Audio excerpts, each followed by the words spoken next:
ಕವಿ ಮನಸ್ಸುಗಳೇ, ಚಿತ್ಕಲಾ ಸಾಹಿತ್ಯ ಮತ್ತು ಸಾಂಸ್ಕೃತಿಕ ಪ್ರತಿಷ್ಠಾನ ಮೈಸೂರು ಹಾಗೂ SGM ಟೂರ್ಸ್ ಇದರ ಸಹಯೋಗದೊಂದಿಗೆ ನಡೀತಾ ಇರತಕ್ಕಂತಹ ಕವಿಗೋಷ್ಠಿ ಮತ್ತು ಮನೋರಂಜನಾ ಕಾರ್ಯಕ್ರಮಕ್ಕೆ ನಾನು ಸಾಗರದಿಂದ ಬಂದಿದ್ದೀನಿ. ರೂಪದರ್ಶಿನಿಯವರ ಆತ್ಮೀಯ ಕರೆಗಾಗಿ ದೂರದ ಸಾಗರದಿಂದ ಬಂದಿದ್ದೀನಿ.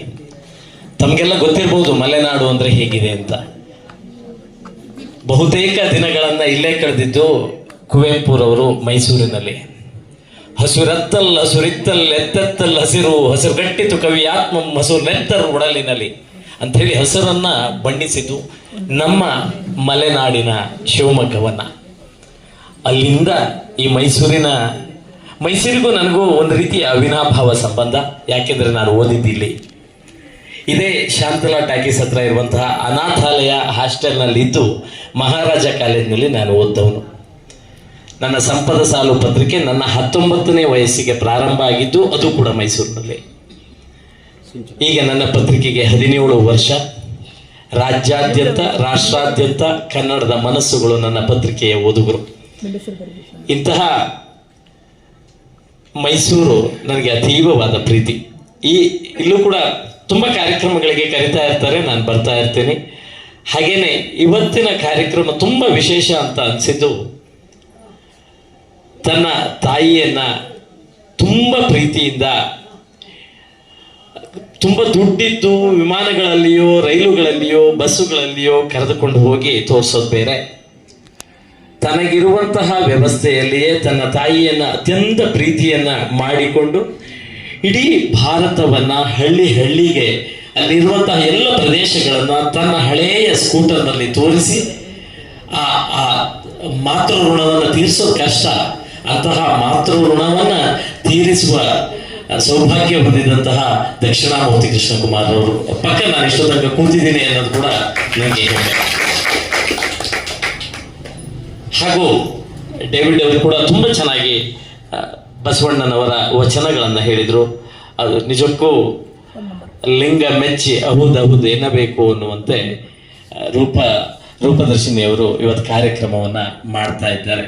ಹಾಗೂ ಹಿರಿಯರಾದ ಮಂಡ್ಯ ಕುಮಾರ್ ಅವರಿದ್ದಾರೆ. ಅಮ್ಮ ಅವರೇ, ನಿಮಗೂ ನಮಸ್ಕಾರ. ಹಾಗೂ ಲೋಕೇಶ್ ಅವರಿದ್ದಾರೆ, ರಂಗಸ್ವಾಮಿ ಅವರಿದ್ದಾರೆ. ಹಾಗೂ ತುಂಬ ಒಳ್ಳೆಯ ಫೋಟೋವನ್ನು ತೆಗಿತಾರೆ ನನ್ನ ಆತ್ಮೀಯರು ಪುಟ್ಟಸ್ವಾಮಿ ಅವರಿದ್ದಾರೆ. ನನ್ನ ಪತ್ರಿಕೆ ಬಹಳ ವರ್ಷಗಳಿಂದ ಓದುಗರು ಮೀನಾಕ್ಷಿ ಅವರು ಕೂಡ ಇಲ್ಲಿದ್ದಾರೆ. ನಿಮ್ಮನ್ನು ನೆನೆಸ್ಕೊಂತೀನಿ ಮೇಡಮ್ ಅವರೇ. ಹಾಗೂ ಉಷಾ ನರಸಿಂಹರವರು ಇದ್ದಾರೆ, ಎಲ್ಲರೂ ಪರಿಚಿತರು. ನೀವೆಲ್ಲರೂ ನಿಮ್ಮ ಬರವಣಿಗೆಗಳನ್ನು ಇಲ್ಲಿ ಪ್ರಸ್ತುತಪಡಿಸುವ ಆ ಆತುರದಲ್ಲಿದ್ದೀರಿ, ಕಾತುರದಲ್ಲಿದ್ದೀರಿ. ನಾನು ನಿಮ್ಮ ಸಮಯವನ್ನು ವ್ಯರ್ಥ ಮಾಡುವುದಿಲ್ಲ. ನಿಜಕ್ಕೂ ಅಷ್ಟೇ, ಕನ್ನಡ ಕಟ್ಟುವಿಕೆಯ ಕೆಲಸ ಇನ್ಮೇಲೆ ಆಗಬೇಕು. ನಾನು ಯಾಕೆ ಸಾಗರದಿಂದ ಇಷ್ಟು ಸಣ್ಣ ಕಾರ್ಯಕ್ರಮ ಅಂತ ನಾನು ಅನ್ಕೊಳ್ಳೋದಿಲ್ಲ. ನಾನು ಯಾಕೆ ಬರ್ತೀನಿ ಅಂದ್ರೆ, ಕನ್ನಡವನ್ನ ಕಟ್ಟುವಿಕೆ ಅದು ಯಾವತ್ತೂ ಕೂಡ ಇಟ್ಟಿಗೆಯ ಮೇಲೆ ಇಟ್ಟಿಗೆಯನ್ನ ಇಟ್ಟು ಸೌರವನ್ನ ಕಟ್ಟಿದಂತೆ ಕಟ್ಟಬೇಕಾಗಿದೆ. ಅದು ಕಟ್ಟಲಿಕ್ಕೆ ಹೇಗೆ ಸಾಧ್ಯ? ಇಂತಹ ಚಿಕ್ಕ ಚಿಕ್ಕ ಚಿಕ್ಕ ಚಿಕ್ಕ ಮನಸ್ಸುಗಳನ್ನ ಒಟ್ಟಾಗ್ತಾರೆ. ಆ ಚಿಕ್ಕ ಚಿಕ್ಕ ಮನಸ್ಸುಗಳ ಅವರ ಪ್ರತಿಭೆಗಳನ್ನ, ಅವರ ಮಾತುಗಳನ್ನ, ಅವರ ಕವನಗಳನ್ನ ಪ್ರಸ್ತುತಪಡಿಸ್ಲಿಕ್ಕೆ ಒಂದು ಚಿಕ್ಕ ವೇದಿಕೆ ನಮ್ಮ ಒಳಗಡೆನೆ ಹಂಚಿಕೊಳ್ತಾರೆ. ಆಗ ಬೆಳೀತಾ ಹೋಗುತ್ತೆ. ಯಾವಾಗ ನಾನು ತುಂಬ ಕಾರ್ಯಕ್ರಮಗಳಲ್ಲಿ ಪದೇ ಹೇಳ್ತೀನಿ, ಕನ್ನಡದ ಪತ್ರಿಕೆಗಳನ್ನ ಕೊಂಡು ಓದಿದಾಗ ಕನ್ನಡ ಬೆಳೆಯುತ್ತೆ, ಕನ್ನಡದ ಪುಸ್ತಕಗಳನ್ನು ಕೊಂಡು ಓದಿದಾಗ ಕನ್ನಡ ಬೆಳೆಯುತ್ತೆ, ಕನ್ನಡ ಸಿನಿಮಾಗಳನ್ನ ದುಡ್ಡು ಕೊಟ್ಟು ಟಿಕೆಟ್ ಕೊಟ್ಟು ತೆಗೆದುಕೊಂಡು ಅದನ್ನು ನೋಡ್ತಾರಲ್ಲ ಆಗ ಕನ್ನಡ ಬೆಳೆಯುತ್ತೆ. ನಾಟಕಗಳು ಅದಕ್ಕೆ ಪ್ರೋತ್ಸಾಹ ನೀಡೋದ್ರಿಂದ ಬೆಳೆಯುತ್ತೆ. ಭಾಷಣದಿಂದ ಕನ್ನಡ ಬೆಳೆಯೋದಿಲ್ಲ, ಅದನ್ನು ಪ್ರೋತ್ಸಾಹಿಸೋದ್ರಿಂದ ಬೆಳೆಯುತ್ತೆ. ಹೀಗೆ ಒಬ್ರಿಗೊಬ್ರು ಪ್ರೋತ್ಸಾಹ ಮಾಡ್ತಾ ಒಂದು ಹೊರ ಭಾಷೆಗಳ ಹೇಳ್ದಂಗೆ ಕುವೆಂಪುರವರೇ ಹೇಳ್ತಾ ಇದ್ರು, ನಮ್ಮ ಕನ್ನಡದ ಮೇಲೆ ಏನೆಲ್ಲ ಆಕ್ರಮಣಗಳಿದೆ ಅಂತ ಹೇಳಿ. ಬೇರೆ ಬೇರೆ ಭಾಷೆಗಳ ಪ್ರಾಬಲ್ಯತೆ ಇರಬಹುದು. ನಾನು ಇಂಗ್ಲಿಷ್ ಕಲಿಕೆ ತಪ್ಪು ಅಥವಾ ಬೇರೆ ಭಾಷೆಗಳ ಕಲಿಕೆ ತಪ್ಪು ಅಂತ ಹೇಳೋದಿಲ್ಲ, ಎಲ್ಲವೂ ಬೇಕು. ಆದರೆ ನಮ್ಮ ಭಾಷೆಯನ್ನ, ನಮ್ಮದೇ ಆದ ವ್ಯವಸ್ಥೆಗಳನ್ನ, ನಮ್ಮ ಜನಗಳನ್ನ ನಾವು ಮೊದಲು ಪ್ರೀತಿಸಬೇಕು.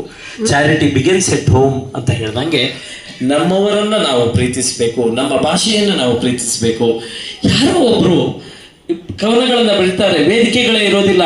ನನ್ನ ಸಂಪದ ಸಾಲು ಪತ್ರಿಕೆ ಈಗಲೂ ಹೆಮ್ಮೆಯಿಂದ ಹೇಳಿಕೊಳ್ತೇನೆ, ಕಳೆದ 17 ವರ್ಷಗಳಲ್ಲಿ 980ಕ್ಕೂ ಹೆಚ್ಚು ಹೊಸ ಬರಹಗಾರರಿಗೆ ವೇದಿಕೆಯನ್ನು ಕಲ್ಪಿಸಿಕೊಟ್ಟಿದೆ ಇಲ್ಲಿಯವರೆಗೆ. ಈಗಲೂ ಕೂಡ ನಿಮ್ಮಲ್ಲಿ ತುಂಬ ಜನ ಬರಹಗಾರರಿದ್ದೀರಿ. ನನ್ನ ಕವನಗಳು, ನನ್ನ ಲೇಖನಗಳು ಪತ್ರಿಕೆಯೆಲ್ಲ ಬರೋದಿಲ್ಲ ಅಂತ ಅನ್ಕೊಂತೀರಿ. ದಯವಿಟ್ಟು ಹಾಗೆ ಅನ್ಕೋಬೇಡಿ. ಸಂಪದ ಸಾಲು ಪತ್ರಿಕೆ ನಿಮ್ಮೆಲ್ಲರ ಬರವಣಿಗೆಗೆ ಸಾಥ್ ನೀಡಲಿಕ್ಕಿದೆ. ನನ್ನ ನಂಬರನ್ನು ಕೊಡ್ತೀನಿ, ತೆಗೆದುಕೊಳ್ಳಿ. ಖಂಡಿತವಾಗ್ಲೂ ಕೂಡ ಕನ್ನಡದ ಕಟ್ಟುವಿಕೆಯಲ್ಲಿ ನಿಮ್ಮ ಜೊತೆ ನಾನೂ ಒಬ್ಬನಾಗ್ತೇನೆ. ನನಗೂ ಅದೊಂದು ಅವಕಾಶವನ್ನು ಕೊಡಿ. ಯಾಕೆ ಹೇಳ್ತೀನಿ ಅಂತಂದರೆ, ಎಲ್ರಿಗೂ ಬರವಣಿಗೆಯ ಆಸೆ ಇರುತ್ತೆ. ಅದು ಎಲ್ಲೋ ಪ್ರಕಟ ಆಗದೋದಾಗ ಅವ್ರ ಅರ್ಥಕ್ಕೆ ನಿಲ್ಲಿಸಿ ಬಿಡ್ತಾರೆ. ನಂದು ಎಲ್ಲೂ ಪ್ರಕಟ ಆಗಲ್ಲ ಮರೆಯ, ನಾನು ಯಾಕೆ ಬರೀಲಿ ಅಂತ. ಹಾಗಾಗೋದು ಬೇಡ. ದಯವಿಟ್ಟು ಬರೀರಿ. ನಾನು ನಿಮ್ಮ ಜೊತೆಗೆ ಇರ್ತೀನಿ. ನಿಮ್ಮ ಜೊತೆ ಸಂಪದ ಸಾಲು ಪತ್ರಿಕೆ ಇರುತ್ತೆ. ಬಿಂದುವಿನಿಂದ ಪ್ರಾರಂಭವಾಗಿದ್ದು ಮಹಾಸಾಗರ ಆಗತ್ತೆ. ಅದಕ್ಕೆ ನನ್ನ ಪತ್ರಿಕೆಯೂ ಕೂಡ ಒಂದು ಸಣ್ಣ ಉದಾಹರಣೆ ಅಂತ ಹೇಳಲಿಕ್ಕೆ ಇಷ್ಟಪಡ್ತೀನಿ.